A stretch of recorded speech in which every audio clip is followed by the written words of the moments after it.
जून का महीना काफ़ी ज़्यादा क्रूशियल रहा है। इसमें काफ़ी घटनाएं देखने को मिली, चाहे वो सुशांत सिंह राजपूत के द्वारा सुसाइड करना हो या भारत और चाइना के बीच में जो एलएसी विवाद का खूनी संघर्ष में चेंज होना, नेपाल के द्वारा अपना खुद का नक्शा जारी कर भारत की 3 टेरिटरी पर क्लेम करना, भारत के द्वारा जय जेटली टास्क फोर्स गठित करना, ऐसे काफ़ी ज़्यादा इंपॉर्टेंट जो करंट अफेयर्स उस पर हम इस वीडियो में बात करेंगे, जो एग्ज़ाम के पॉइंट ऑफ व्यू से काफ़ी ज़्यादा इंपॉर्टेंट है और एग्ज़ाम में आने के काफ़ी ज़्यादा चांसेस हैं। तो आइए वीडियो की शुरुआत करते हैं। हेलो एवरीवन, मैं हूं गोविंद और आप सबका स्वागत करता हूं मेरे यूट्यूब चैनल स्टडी आर्ट पर।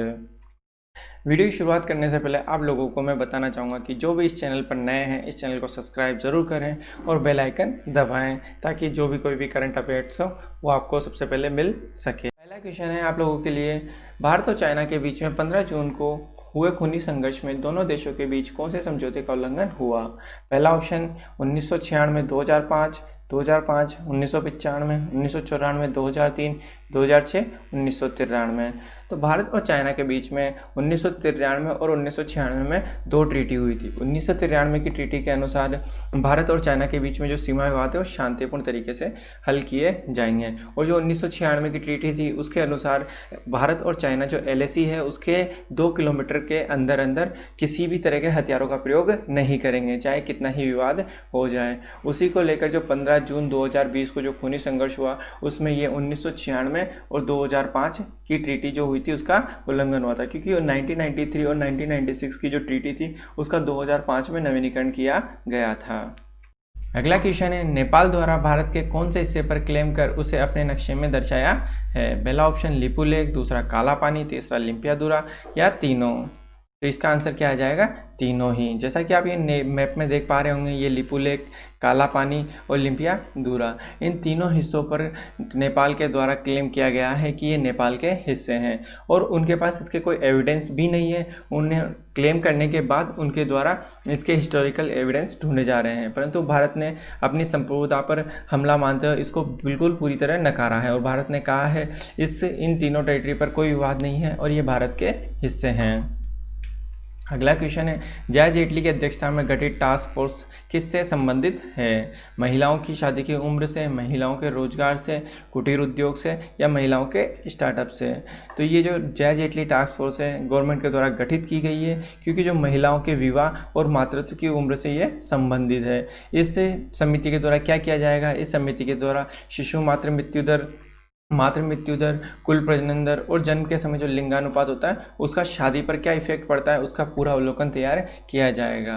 तो इसका आंसर क्या हो जाएगा? ऑप्शन है महिलाओं की शादी की उम्र से। ये एग्जाम के पॉइंट ऑफ व्यू से काफ़ी ज़्यादा इंपॉर्टेंट है, आप लोगों को इसके बारे में पता होना चाहिए। सरकार ने सभी BS6 आधारित मोटर वाहनों में पंजीकरण विवरण के साथ 1 सेंटीमीटर किस रंग की स्ट्रिप लगाना अनिवार्य कर दी है? हरा, पीला, लाल या नीला? तो इसका आंसर क्या हो जाएगा? 6। तो इसका आंसर क्या हो जाएगा? हरा रंग। भारत सरकार के द्वारा जो motor vehicle high security registration plate order 2018 में संशोधन किया है और उसमें हरे रंग की जो प्लेट है वो लगाना अनिवार्य कर दिया है। जो भी BS6 आधारित मोटर वाहन होंगे उनमें हरी प्लेट, नंबर प्लेट लगनी जरूरी होगी और ये कब से लागू होगा? 1 अक्टूबर 2020 से लागू किया जाएगा। इस देश के द्वारा हुडोई नामक मानव रहित पनडुब्बी से दुनिया के सबसे गहरे क्षेत्र मनियारा ट्रेंच में 10,907 मीटर की गहराई तक जाकर रिकॉर्ड काम किया है? पहला ऑप्शन अमेरिका, यूके, चीन या फ्रांस? तो इसका आंसर क्या आ जाएगा? चाइना के द्वारा ये काम किया गया है अभी हाल ही में, क्योंकि चाइना जो समुद्र में जो प्राकृतिक संसाधन मिलते हैं उनमें बहुत ज़्यादा इंटरेस्टेड है और वो गहरी समुद्री जो प्रौद्योगिकी होती है उसको विकसित करने का प्रयास कर रहा है। मरियाना ट्रेंच के बारे में आप लोगों को पता होना चाहिए। मरियाना ट्रेंच जो है ये प्रशांत महासागर के पश्चिमी हिस्से और फिलीपींस के पूर्व में स्थित है। गहराई के लगभग इसकी गहराई कितनी है? 2550 किलोमीटर से अधिक और इसकी चौड़ाई 69 किलोमीटर तक है। से कौन सी निजी क्षेत्र की कंपनी अंतरिक्ष में पहली बार सफल मानव अभियान भेजने वाली कंपनी बनी है? पहला option orbital, blue origin, space x या मून एक्सप्रेस है? तो इसका आंसर क्या आ जाएगा? Space x. स्पेस एक्स पहली निजी क्षेत्र की ऐसी कंपनी है जिसने अंतरिक्ष में मानव अभियान भेजे और इतनी बड़ी सफलता पाई है। जो ये प्रोग्राम था वह नासा के स्पेस एक्स डेमो 2 से संबंधित था और जो अंतरिक्षयान भेजा गया था उसका नाम क्रू ड्रैगन था, ये आपको पता होना चाहिए। और ये कौन से रॉकेट से भेजा गया है? फाल्कन 9। ये दुनिया का सबसे पावरफुल रॉकेट है अंतरिक्ष में भेजा जाने वाला। और जो ये मिशन किया गया है स्पेसएक्स के द्वारा, इसके बाद नासा की जो रूस का जो सोयूज रॉकेट है उसका विकल्प बनकर आ गया है, क्योंकि अंतरिक्ष में जो मानव अभियान भेजे जाते थे नासा के द्वारा वो सोयूज रॉकेट के द्वारा ही भेजे जाते थे। क्योंकि 2011 के बाद से जो अमेरिका ने यानी नासा ने जो अंतरिक्ष शटल कार्यक्रम था उसको समाप्त कर दिया था। इससे वह अपने खुद के जो रॉकेट्स थे उनके द्वारा मानव अभियान नहीं भेज सकता था अंतरिक्ष में, वह रूस के जो रॉकेट्स थे उससे भेजता था। उसी का विकल्प अब इसको अमेरिका को मिल गया है। प्रधानमंत्री स्वनिधि योजना में स्ट्रीट वेंडर्स को कितना लोन दिया जाएगा? 5,000, 10,000, 15,000 या 20,000? तो इसका आंसर क्या आ जाएगा? 10,000 का उन्हें लोन दिया जाएगा। स्ट्रीट वेंडर्स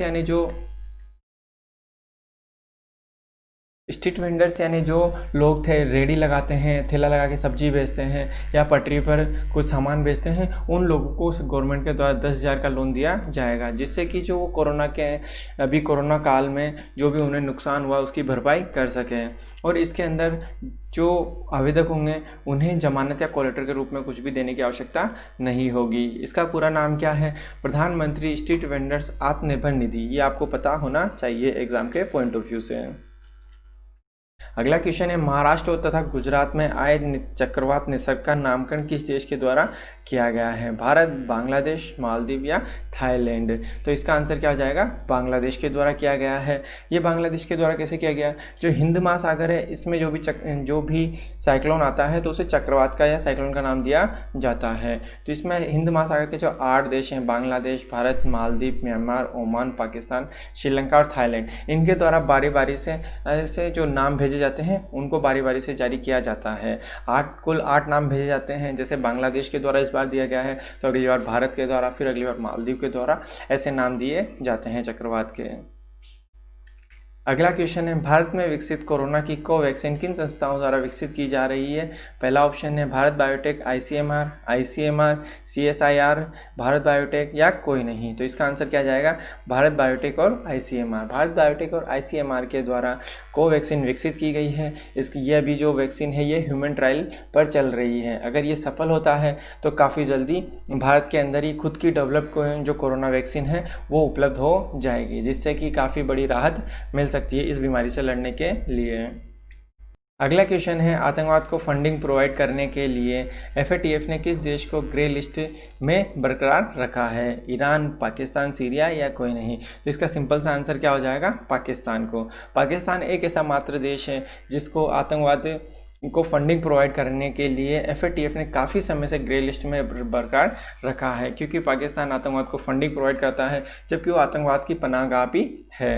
एफएटीएफ के बारे में मैं आप लोगों को बताना चाहूँगा कि एफएटीएफ की स्थापना आतंकवाद को फंडिंग रोकने के लिए 1989 में की गई थी और इसका हेडक्वार्टर कहाँ पे है? पेरिस में है। Defence institute of advance technology यानी DITA पुणे ने कौन सा एक नैनो तकनीक आधारित डिसइंफेक्टेड स्प्रे विकसित किया है?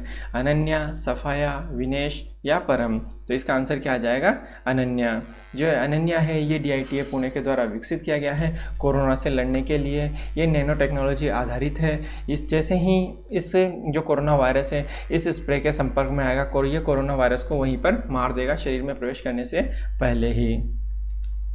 क्वेश्चन है, कोविड-19 रोगियों के लिए भारत की प्रथम स्वदेशी wireless physiological parameter monitoring system Covid beep को लॉन्च किया गया है। ESIC मेडिकल कॉलेज हैदराबाद ने किसके सहयोग से इसे विकसित किया है? IIT Delhi, IIT Bombay, IIT Madras या परमाणु ऊर्जा विभाग? तो इसका आंसर क्या हो जाएगा? परमाणु ऊर्जा विभाग के सहयोग से इसे विकसित किया गया है। अगला क्वेश्चन है आप लोगों के लिए, सर्वोच्च न्यायालय द्वारा आरक्षण को कौन सा अधिकार माना गया है? मौलिक अधिकार, कानूनी अधिकार, राजनीतिक अधिकार या कोई नहीं? तो इसका आंसर क्या आ जाएगा? कानूनी अधिकार। सर्वोच्च न्यायालय ने अभी थोड़े दिन पहले ही जून के महीने में यह अपना फैसला दिया है और उसमें कहा है कि जो आरक्षण का अधिकार है वो मौलिक अधिकार नहीं होकर कानूनी अधिकार है। इसके बारे में आप अगर और अधिक जानकारी चाहते हैं तो इस पर मैंने पूरा वीडियो बनाया हुआ है डिटेल में, उसको आप देख सकते हैं।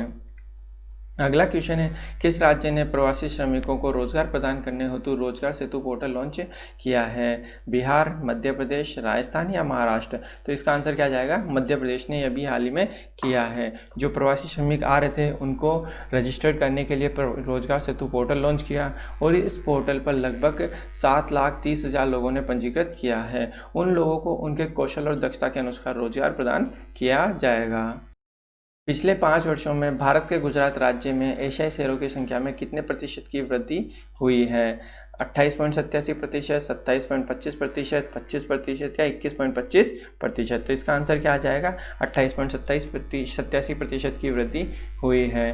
गुजरात का जो वन विभाग है उसने अभी थोड़े दिन पहले ही इसके शेरों की जनगणना की पुनः अवलोकन के द्वारा। ये 2015 की जो तुलना में शेरों की संख्या में लगभग 29% की वृद्धि हुई है। 2015 में जो शेर थे वो 523 थे, वही बढ़कर 2020 में कितने हो गए? ये 674। हर 5 वर्ष में इनकी जनगणना की जाती है। भारत खाद्य सुरक्षा एवं मानक प्राधिकरण FSSAI ने 2019-20 के फूड सेफ्टी इंडेक्स जारी किए। में कौन सा राज्य लीडिंग राज्यों में शामिल है? गुजरात, राजस्थान, बिहार या यूपी? तो इसका आंसर क्या जाएगा? गुजरात। ये गुजरात जो है फूड सेफ्टी इंडेक्स में शीर्ष पर रहा है बड़े राज्यों में, और जो छोटे राज्य हैं उनमें मणिपुर, मेघालय शीर्ष पर रहे हैं। और जो केंद्र शासित प्रदेश हैं उनमें चंडीगढ़ पहले स्थान पर रहा और दिल्ली और अंडमान दूसरे तीसरे स्थान पर रहे हैं। रिचर्ड डॉकिंस पुरस्कार से सम्मानित होने वाले पहले भारतीय कौन हैं? जावेद अख्तर, सलीम अली, राजीव धवन या चेतन भगत? तो इसका आंसर क्या जाएगा? जावेद अख्तर। ये एक एक्टिविस्ट और गायक हैं जो काफ़ी अपने जो किसी भी मुद्दे पर अपनी राय को बेबाक तरीके से रखते हैं, चाहे वो CAA या NPA, इन पर काफ़ी अच्छे से खुलकर इन्होंने बोला था। इसी के लिए इन्हें ये अवार्ड दिया गया है। EY world entrepreneur of the year 2020 का पुरस्कार किस भारतीय को सम्मानित किया गया है? उदय कोटक, नारायण मूर्ति, इंद्रानु या किरण मजूमदार? तो इसका आंसर क्या हो जाएगा? किरण मजूमदार शो को सम्मानित किया गया है। ये पहली भारतीय महिला उद्यमी है और इससे पहले भी 2 भारतीयों को मिल चुका है। इससे पहले उदय कोटक और नारायण मूर्ति को ये खिताब मिल चुका है। गैर बैंकिंग वित्त कंपनी IIFL फाइनेंस ने किसे अपना पहला ब्रांड एम्बेसडर नियुक्त किया है? विराट कोहली, रोहित शर्मा, अनुष्का शर्मा या दीपिका पादुकोण? तो इसका आंसर क्या आ जाएगा? रोहित शर्मा को नियुक्त किया है। अगला क्वेश्चन है, राजीव गांधी खेल रत्न पुरस्कार 2020 बॉक्सिंग फेडरेशन ऑफ इंडिया द्वारा किसे नामित किया गया है? यानी जो राजीव खेल रत्न पुरस्कार हैं उसके लिए किसके नाम भेजे हैं बॉक्सिंग फेडरेशन ऑफ इंडिया के द्वारा? अमित पगाल, विकास कृष्णा, दोनों या दोनों में से कोई नहीं? तो इसका आंसर क्या आ जाएगा? दोनों के ही नाम भेजे हैं। ये से जो राजीव गांधी खेल रत्न पुरस्कार है इनकी शुरुआत 1991 में की गई थी और इसका जो ये अवार्ड फंक्शन है किसके द्वारा करवाया जाता है? युवा एवं खेल मामलों के मंत्रालय के द्वारा प्रतिवर्ष प्रदान किए जाते हैं। जो अमित पगाल थे उन्हें 2019 में विश्व चैंपियनशिप में रजत पदक। किस मंत्रालय ने हाल ही में safe online learning in the time of कोविड-19 नामक इन्फॉर्मेशन बुकलेट लॉन्च की है? सूचना एवं प्रसारण मंत्रालय, स्वास्थ्य मंत्रालय, मानव संसाधन विकास मंत्रालय या गृह मंत्रालय? तो इसका आंसर क्या जाएगा? मानव संसाधन विकास मंत्रालय के द्वारा ये लॉन्च की गई है। जो ऑनलाइन लर्निंग है उसे सेफ और काफ़ी अच्छा बताया गया है, इसी के लिए इसमें कुछ टर्म्स एंड कंडीशंस बताई गई है। किस राज्य ने जगन्नाथ सेतु नामक योजना की शुरुआत की है? केरला, तेलंगाना, उड़ीसा या आंध्र प्रदेश? तो इसका आंसर क्या जाएगा? आंध्र प्रदेश। आंध्र प्रदेश के जो मुख्यमंत्री हैं उनके द्वारा जगन्नाथ सेतु नामक योजना की शुरुआत की है। इस योजना के तहत जो दर्जी, नाई और जो वॉशरमैन हैं उन्हें वित्तीय सहायता प्रदान की जाएगी। कितनी? 10,000 रुपये की। इससे लगभग 2.5 लाख लोगों को फ़ायदा होगा। इसकी जो टोटल लागत आने वाली है वो 247.04 करोड़ रुपये रहेगी। अगला क्वेश्चन है, निम्नलिखित में से किस राज्य ने राज्य में 5वीं कक्षा तक के छात्रों के लिए ऑनलाइन कक्षाओं का प्रतिबंधित किया है? केरल, कर्नाटक, राजस्थान या गुजरात? जो कर्नाटक की सरकार है उसने 5वीं तक के बच्चों को ऑनलाइन शिक्षा पर प्रतिबंधित किया है क्योंकि इससे उनकी मानसिक जो कल्याण है वह प्रभावित होंगे। इसके चलते हुए उन्होंने इसको प्रतिबंधित किया है। तो इसका आंसर क्या जाएगा? कर्नाटक के। यूएनएडीएपी द्वारा गरीबों के लिए सद्भावना राजदूत के रूप में किसे नियुक्त किया गया है? जया जेटली, एम नेत्रा, सुनीता शर्मा या वैशाली सिंह? तो इसका आंसर क्या जाएगा? एम नेत्रा को नियुक्त किया गया है। जो ये एम नेत्रा है, जो यूएनएडीएपी में नियुक्त जो लड़कियां हैं, उनको न्यूयॉर्क और जेनेवा में जो संयुक्त राष्ट्र के जो सम्मेलन होते हैं उनमें क्या करेगी? ये संबोधित करने का इन्हें अवसर दिया जाएगा। Thank you so much.